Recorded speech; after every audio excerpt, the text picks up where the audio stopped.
Welcome back to another new video in SD bio life with life science.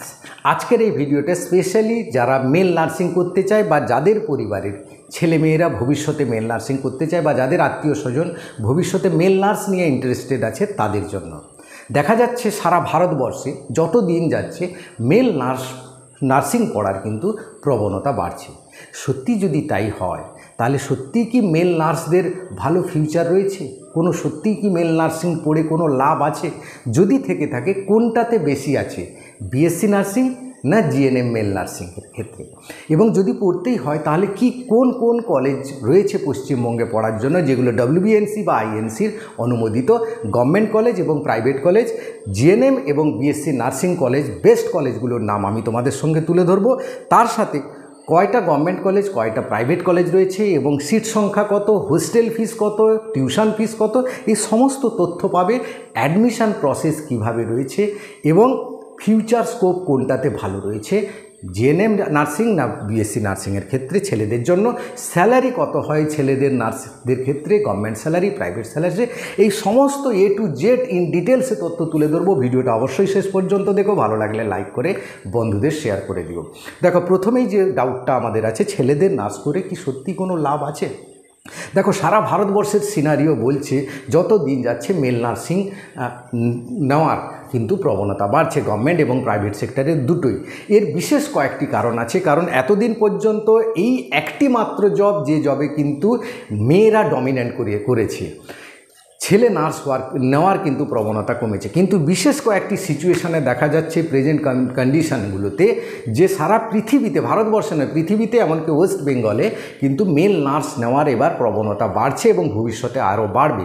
কারণ বেশ কিছু situation রয়েছে হসপিটালের নার্সিংহোমের ক্ষেত্রে যেগুলো কিন্তু ফিমেল নার্সরা কিন্তু কন্ট্রোল করতে পারে না, যেটা মেল হলে কিন্তু ভালো কন্ট্রোল করতে পারবে। বিশেষ করে মেল ওয়ার্ডে একটা মেল পেশেন্টকে উঠানো, নামানো, বসানো, শোয়ানো বা তার টোটাল নারিশমেন্টের জন্য একটা ছেলে যেভাবে শক্তি দিয়ে কাজ করতে পারবে, মেয়েরা কিন্তু পারবে না।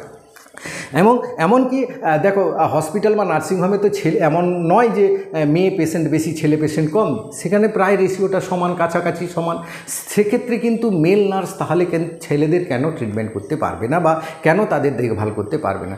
এবং আরও কিছু সিচুয়েশান রয়েছে, যে সিচুয়েশানগুলো হচ্ছে কি, যেমন ধরো একটা ছেলে নার্স যতক্ষণ ধরে হার্ড লেবার দিতে পারে বা পরিশ্রমটা দিতে পারে, একটা মেয়ে কিন্তু কিছুক্ষণ পর এক্সস্টেড হয়ে যায়। এটা একটা ন্যাচারাল ফেনোমেনন বা একটা নর্মাল ব্যাপার, স্বাভাবিক ব্যাপার। তো ছেলেরা যে এফোর্টটা দিতে পারে, মেয়েরা কিন্তু সেই এফোর্টটা দিতে পারবে না।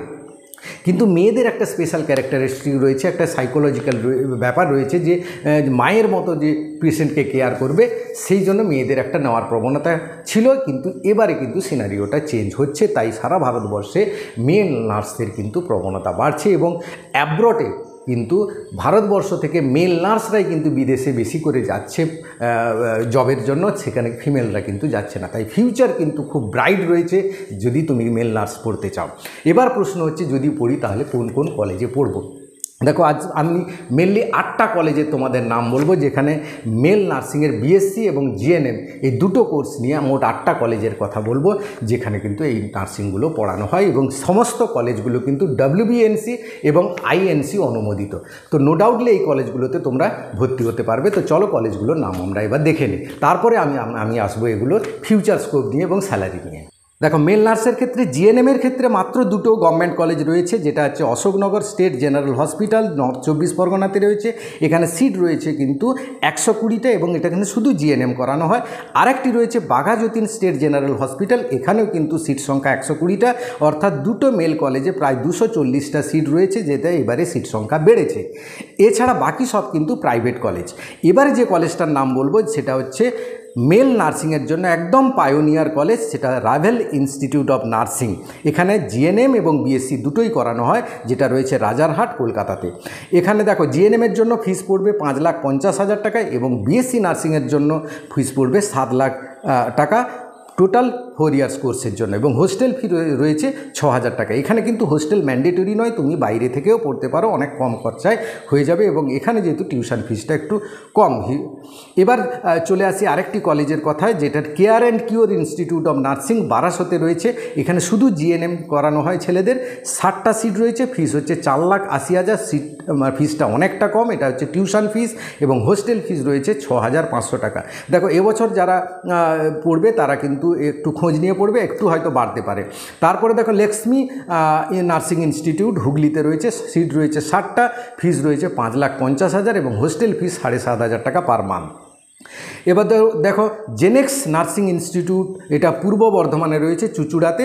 এখানে টিউশন ফিস অনেকটা কম, প্রায় 4.5 লাখ টাকা, এবং হোস্টেল ফিস রয়েছে 7,500 টাকা। সিট সংখ্যা এখানে রয়েছে 60টা।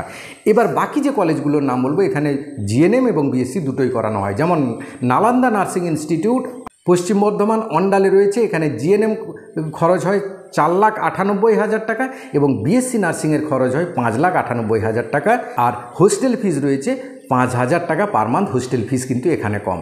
রসলপুর প্রতীক গ্রুপ অফ ইনস্টিটিউট, এটা মেল এবং ফিমেল দুটোই কিন্তু নার্সিং করানো হয়, বিএসসি এবং জিএনএম নার্সিং দুটো। বিএসসি নার্সিংয়ের ক্ষেত্রে এর ফিস হচ্ছে 5,80,000 টাকা উইথ ইনক্লুড হোস্টেল। কিন্তু এখানে হোস্টেল ফি নিয়ে, তাহলে এখানে ফিসটা কিন্তু রসলপুরে কিন্তু খুব কম। এবং বিএসসি নার্সিং মেলদের ক্ষেত্রে কিন্তু, এটা ফিমেলদের বললাম, মেলদের ক্ষেত্রে কিন্তু 6 লাখ টাকা লাগে, একটু বেশি লাগে মেলদের ক্ষেত্রে। জিএনএমের জন্য আগে ছেলেদের জন্য 5,30,000 টাকা। এবার দেখো 4 নম্বর হচ্ছে মুর্শিদাবাদ নার্সিং ইনস্টিটিউট, জিয়াগঞ্জে রয়েছে। এখানে মেল জিএনএমের জন্য 5,48,000 টাকা, এবং মেল বিএসসি নার্সিংয়ের জন্য 6,20,000 টাকা। তো অর্থাৎ দেখা যাচ্ছে মেল নার্সিংয়ের ক্ষেত্রে ফিসগুলো একটু বেশি। হোস্টেল ফিস এখানে 6,000 টাকা পার মান্থ। জিএনএম এবং বিএসসি নার্সিংয়ের ক্ষেত্রে সেম রয়েছে। তো এই নার্সিং কলেজগুলোর মধ্যে তুমি জিএনএম বা বিএসসি নার্সিং যেটাতেই অ্যাডমিশন হতে চাও কিন্তু হতে পারো, নো ডাউটলি। এগুলো সবই কিন্তু WBNC INC অনুমোদিত।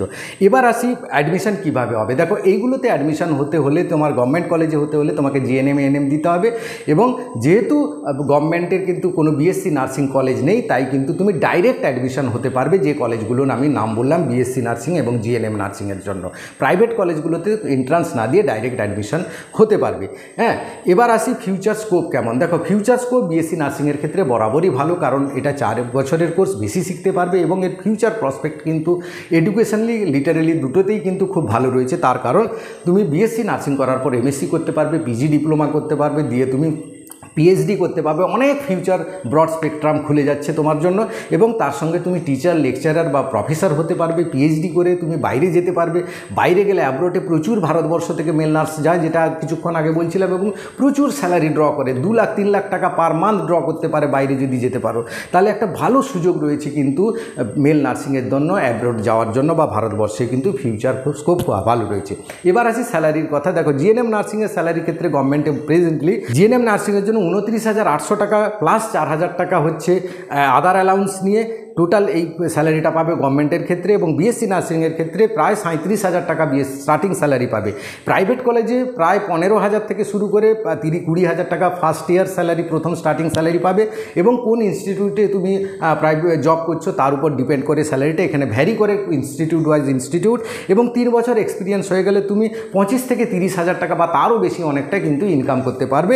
এই ছিল আজকের টোটালি স্যালারি স্ট্রাকচার। তো যাই হোক, যে ব্যাপারটা হয়ে দাঁড়াচ্ছে যে বিএসসি নার্সিং বা জিএনএম নার্সিং তুমি যাই করো না কেন, ছেলেদের কিন্তু একটা ব্রাইট প্রসপেক্ট আসছে ভবিষ্যতে, সে বিষয়ে কোনো সন্দেহ নেই। এই ছিল আজকের ভিডিওটা অবশ্যই বন্ধুদের শেয়ার করে দিও। Thank you for watching.